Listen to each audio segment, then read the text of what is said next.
Cordial saludo, bienvenidos nuevamente a este de su canal. Reiterarles agradecimiento por las suscripciones y por apoyar este proyecto. Vamos avanzando poco a poco en ello. En esta ocasión vamos a hablar un poquito de lo que tiene que ver con la lógica y las proposiciones.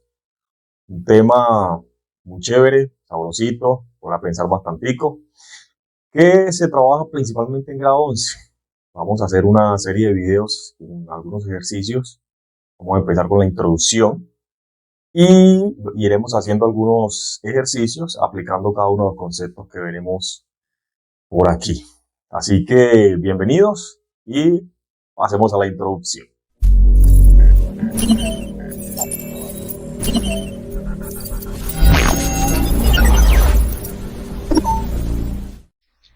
Bueno, entramos entonces a lo que tiene que ver con la lógica y proposiciones. Empecemos hablando de lógica matemática, disciplina que trata de métodos de razonamiento. El nivel elemental nos proporciona reglas y técnicas para determinar si es válido un argumento dado.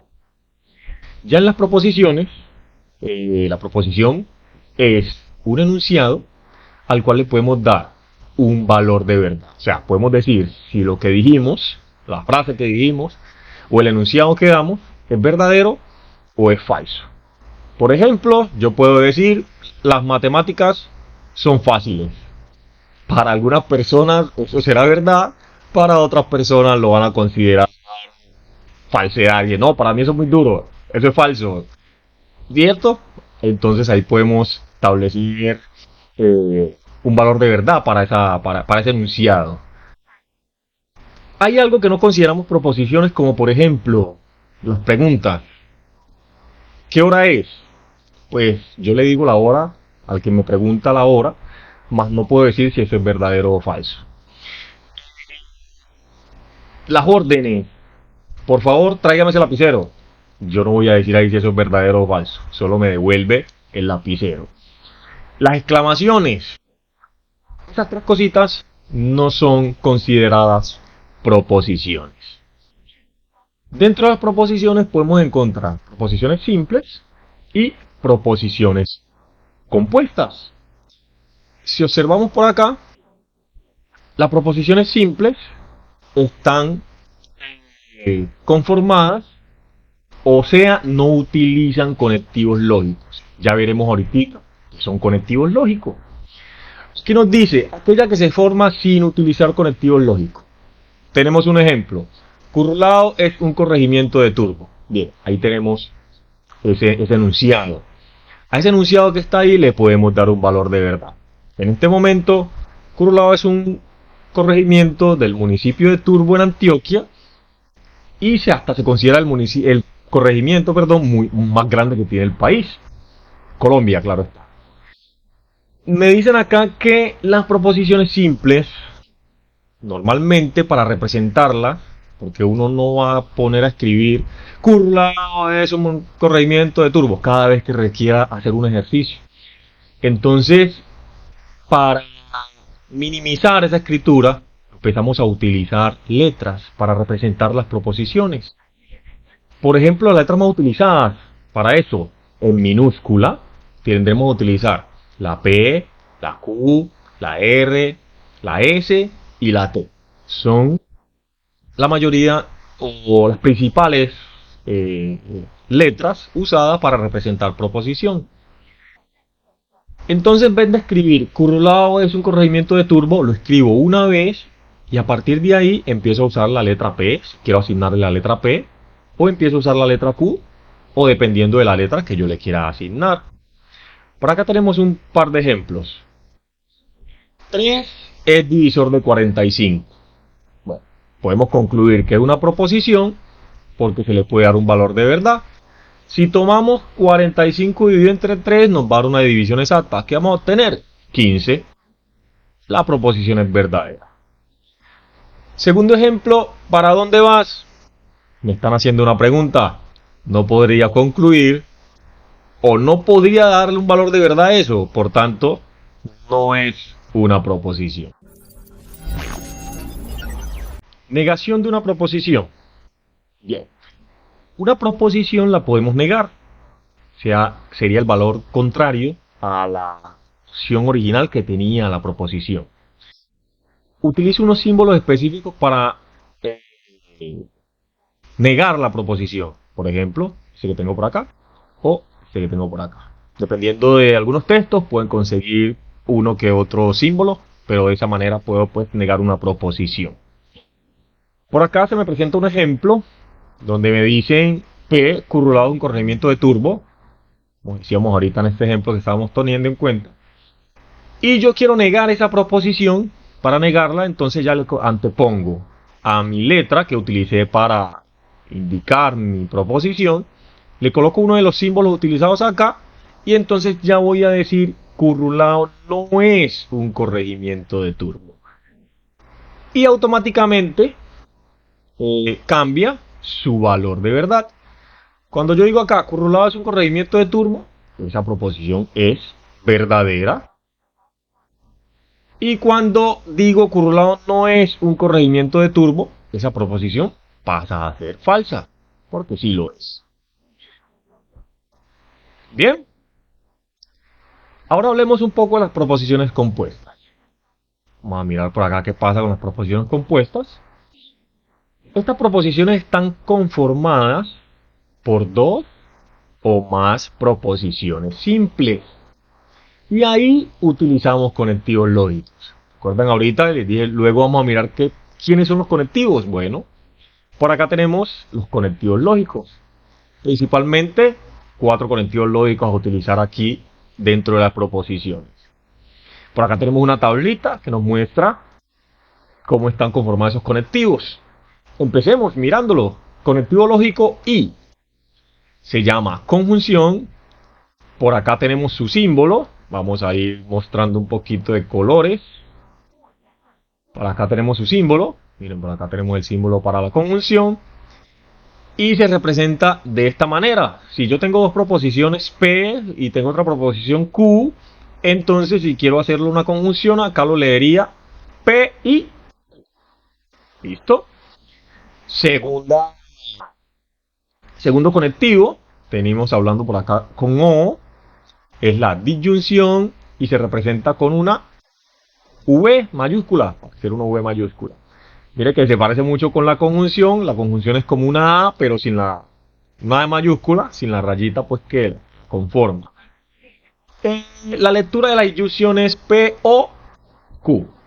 Entonces ya tenemos I y tenemos O. La implicación se representa como si y entonces. Entonces acá tenemos una flecha. La flechita por aquí representa y se lee si P, entonces Q. O sea, si la primera proposición cumple tal condición, entonces la segunda proposición cumpliría tal condición. Y nuestro cuarto conectivo lógico acá es si y solo si. Se considera o se llama equivalencia y su símbolo es una doble flecha. ¿Listo? Flecha derecha y flecha izquierda. Y se lee P, si y solo si Q. Entonces por acá tenemos esos 4 conectivos lógicos. Pequeño ejemplo que miramos por acá. Dice, todo triángulo rectángulo tiene un ángulo recto y 2 ángulos agudos.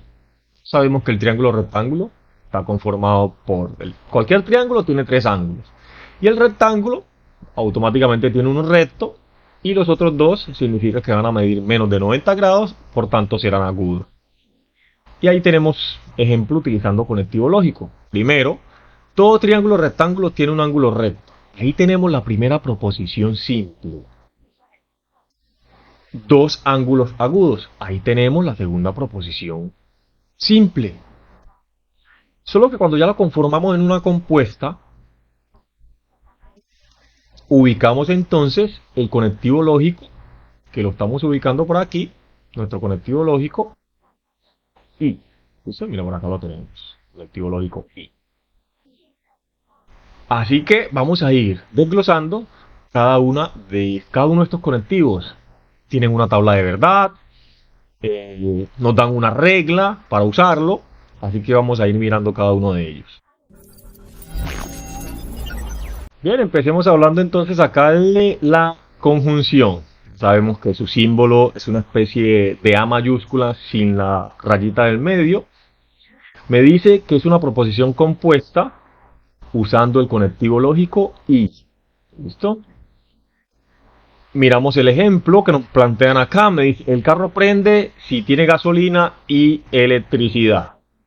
Recordemos que en algunos casos, pues carros que ya manejan gasolina, ahorita hay carros eléctricos netamente, pero los carros a gasolina necesitan una chispa, la cual necesitan electricidad dentro de una bujía que genera la chispa y ahí puede arrancar el vehículo.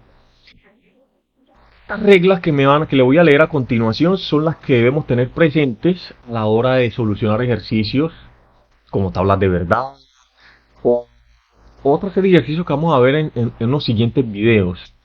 Son las reglas que tenemos que tener presentes. Mira lo que me dice aquí arribita. Una conjunción se simboliza P y O, como lo tenemos identificado ahí. Y es verdadera si las dos proposiciones simples que la componen son verdaderas. En caso contrario, falso. ¿Qué ocurre? Me dan dos proposiciones. Dentro de esas dos proposiciones, todas dos deben ser verdaderas para que mi resultado final sea verdadero. Si una de ellas dos es falsa, entonces mi resultado final es falso. Pero esa regla solo se cumple en la conjunción. Y para ello expresamos una tabla de verdad. Una tabla de verdad con 4 opciones. ¿Por qué 4 opciones? Porque si tengo dos proposiciones simples, sabemos que la primera proposición puede tener dos valores, verdadero o falso. Y mi segunda proposición bien puede tener dos valores, verdadero o falso. Por tanto, tenemos 4 opciones ahí. Podemos observar proposición P, proposición Q. Y si hacemos la conjunción, o sea, formamos una proposición compuesta, entonces ¿qué vamos a tener? Que si la primera es verdadera y la segunda es verdadera, mi resultado será verdadero. Que si la primera es verdadera y la segunda es falsa, mi resultado será falso. Que si la primera es falsa y la segunda es verdadera, mi resultado será falso. Que si la primera es falsa y mi segunda es falsa, mi resultado será falso. Esto se me cumple en la conjunción, esa regla. Vamos a ir aplicando estas reglas, como les dije, en ejercicios que veremos a continuación, o sea, en siguientes videos. Disyunción. Conectivo lógico O y su símbolo una V.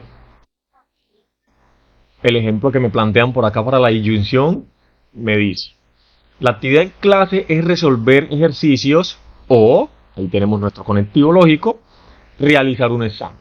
Miren que en la disyunción, a diferencia que en la conjunción, en la disyunción realizaría una de las dos actividades. Aquí, o resuelvo el examen o resuelvo el ejercicio, ¿cierto? Solo resolvería una de las dos opciones.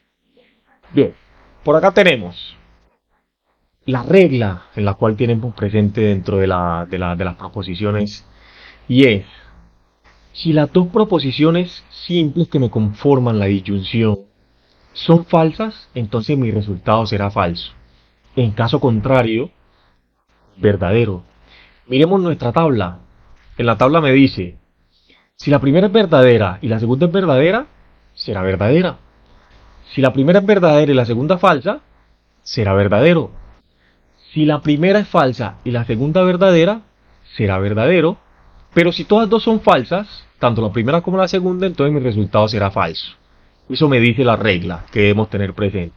Recuerden que manejamos 4 opciones porque cada proposición tiene 2 opciones de respuesta: o verdadero o falso.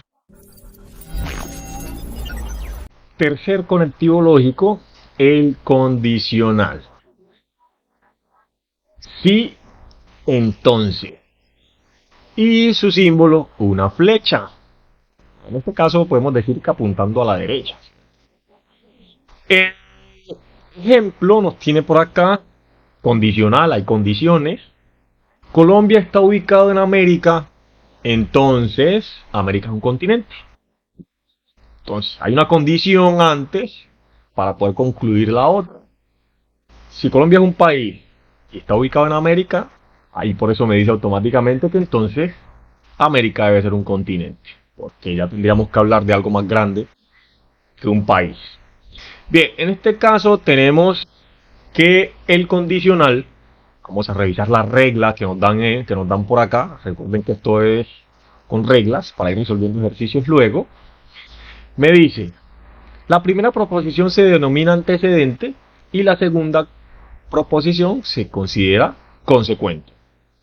Y me dice que el condicional es falso, o sea, el resultado va a ser falso cuando opera las dos proposiciones simples. Si el antecedente, o sea, la primera proposición simple, es verdadera y el consecuente, o sea, la segunda proposición simple, es falsa. Y que en caso contrario va a ser verdadero. Revisemos la tabla que tenemos por aquí mismo.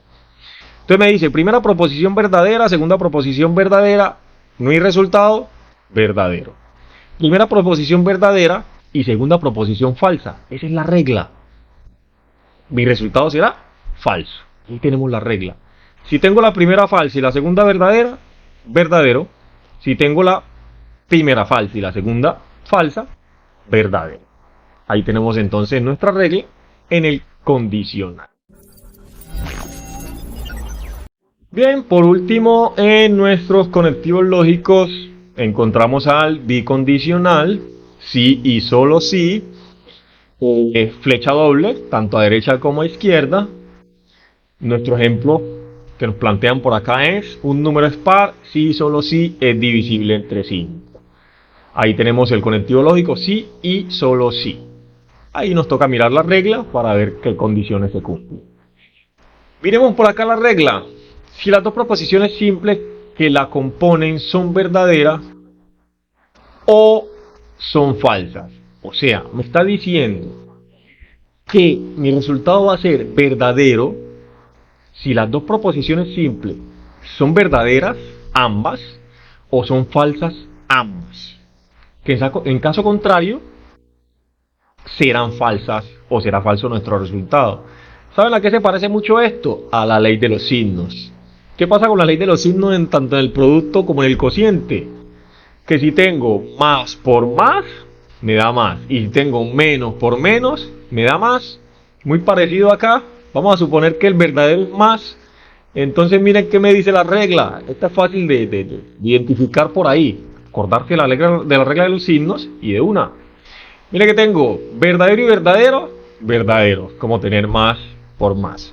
Falso y falso, verdadero, como tener menos por menos. Y en caso contrario, si tengo verdadero y falso, me va a dar falso. Y si tengo falso verdadero, me va a dar falso. Acá tenemos entonces lo que tiene que ver con el condicional. Además, dentro de las proposiciones, también tenemos algunas proposiciones con cuantificadores, en especial dos. Un cuantificador es una expresión que indica cantidad de elementos que cumplen una proposición. Expresiones como todos, algunos, solo uno, se emplean en cuantificadores. Entonces, en matemáticas, los más utilizados son dos. Vamos a mostrarlos por acá. Tenemos cuantificador universal, que se lee para todo, ya estamos hablando a nivel universal. Se simboliza como una A mayúscula volteada, por decirlo de alguna manera. Y tenemos el existencial, que se lee por acá, existe algún, o sea, o hay al menos un elemento de cierto espacio, y se representa con una E volteada. A volteada para todo y una E volteada para existe algún. ¿Qué pasa? Dos cuantificadores también se pueden negar. ¿Cómo los negamos? Utilizando el otro. Por ejemplo, si yo quiero negar para todo, entonces utilizo el existencial. ¿Listo? Y si quiero negar existe algún o el existencial, entonces utilizo el universal. Y con ello puedo terminar negando uno de los otros cuantificadores. Los invito a suscribirse al canal. Venimos realizando un pequeño proyecto en este punto. Me gustaría recibir su apoyo poco a poco. Los invito también a ver a continuación más videos con ejercicios aplicando cada uno de estos conceptos que tenemos por acá. Espero que estos conceptos les haya servido o les sirva de mucha ayuda y nos vemos en el siguiente video.